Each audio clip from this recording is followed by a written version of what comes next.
Well, welcome the cast of Il Postino. It's such a pleasure to have you with us, all for the first time in Virginia. You're all making your main stage debuts here, and we're just thrilled. Danielle, you're a Virginia native. I am. So I'm curious, how should people coming to this opera for the first time, being Virginia residents, what is the connection for them? How would you establish or suggest this to friends in Virginia, that this is a show that they don't want to miss? These are flesh and blood, real characters that everybody can relate to, at least somebody in the show. And the fact that the opera is in Spanish, I won't say is unique, but certainly with, sort of the warhorse operas, we're not seeing a lot in Spanish. And I think, it's the second most spoken language in this country, so I think a lot of people can relate to that. For Virginia, I know this is our first time, second only in 45 years that we're doing an opera in Spanish language. Ina, since you have experience with Florencia and now Il Postino, the music of Danielle Talamantes, tell me about this music, about it's not scary modern music, yeah? Who would you compare it? Composers, other works of great music? There's moments where it's very Puccini-esque. There's moments where it's very romantic French. It also has this, there's kind of a rhythmic tango thing going on here, especially in some of the music that we sing. To me, it has its own language, but it's very accessible, very beautiful, very lyrical. It's not jagged and spoken. It's really sung and very emotionally expressive and enjoyable to sing in that way, that you can really talk about what you're feeling through the music. And I think really beautiful to listen to. Raúl, this is one of the great tenor roles, playing the role of Pablo Neruda. You've played many tenor roles all over the world, so I'm curious how this compares with some of those other giant roles in the repertoire.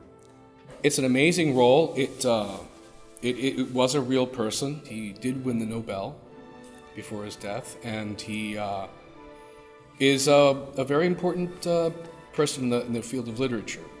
So, so he has many strengths and some weaknesses, self-doubts, and overcomes them, of course, with the help of his lovely wife. Which is a very beautiful way that's written, that she is such a support to him to get through his issues. You bring up a great point. There are some beautiful moments, passionate duets between Matilda Neruda and you, Pablo Neruda. But there are also some duets between you and the name of the opera, the postman, yeah. Mario. And I'm curious, you actually, one of the first days you said the great love duet of the show is the duet between the two of you. Yeah, it feels that way, don't you think? Yeah, absolutely. It does feel that way. You have such a connection to this piece and to this music.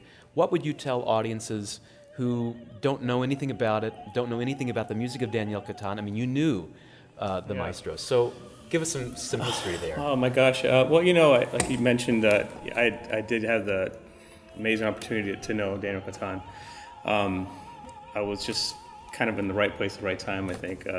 When he was writing this piece, he needed, I guess, a guinea pig, I guess you could say, somebody to sing it. I was just somebody that I was in Los Angeles at the time, where he lived with his wife, and he was looking for a tenor, and his good friend recommended me. And yeah, I got a chance to work with him on this piece. I think I was the first tenor to actually ever sing Mario. His music, it's just so, to me, it just kind of pulls you through. Like, it's just kind of, would you say that? There's just like a... It pulls you in, too. Yeah, as an audience member. It's John Adams, you have to stop and think. Right. And this just flows. It just flows. Yeah. It does remind me of Ravel as well. Like, it has these beautiful tone colors. When he paints the ocean, you see the ocean. You don't see the ocean, you feel the ocean. He writes absolutely. in huge, sweeping lines. Yes, Huge. Which as a singer, so satisfying to sing, rather than like these kind of micromanaging intellectual. You're like, forget all that. Like, once you feel it, you're like, oh yes, I feel it. I'm going. It's really. Yeah. Yes. Yeah. So as an audience member, it It's not one of these thinky pain pieces. Yeah. You don't have to think. You don't have to go through thinky pain just to get through the music. It's really just all right there. Even if you don't speak the language, it's also very clear. His character's very clear. I'm very clear. She's very clear. Well, You're and very, motifs very... too. I mean, And the motifs. Yeah, Yeah, all those things.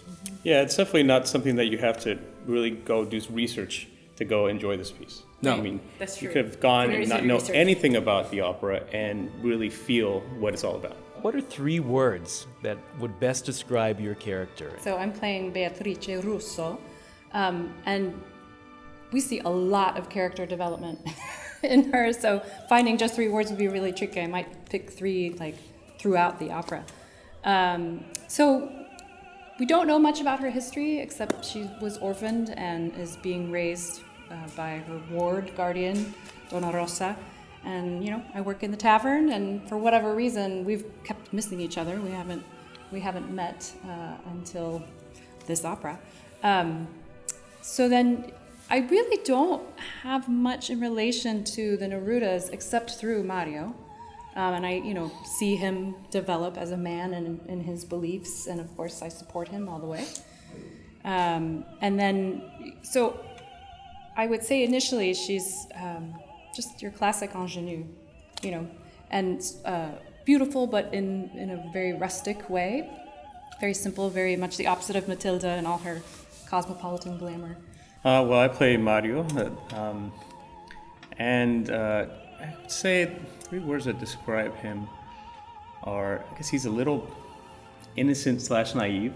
But above all, Mario, what really stands out in him is that he's, from the first scene that you see him in, he's a dreamer. I mean, he's always like envisioning a love or a better life, or in the first scene you see him talking about going to America, or just getting out of this little town, fisherman town, and he wants more in his life than just being a fisherman. But he's kind of lazy too. That's another word, I guess, for him. Or he hasn't found his inspiration, I guess you could say, until he finds Neruda and Beatrice. Neruda as a person was very complicated. It had some sharp edges. But we don't have to see any of that. We just see that he loves his wife, and he has a new friend that he really, truly loves as well. And he loved this place. And he makes the best of his exile. 3 words would be love, love, and love. I think so. I think so. And that fits with Neruda, doesn't it? Love, and longing. Love, longing, and perhaps a bit of melancholy. Love, longing, melancholy. Unlike Beatrice, Matilda doesn't go through much of an evolution. Her evolution happened before the opera started, and she is this rare combination of, I would say, like earth and sky,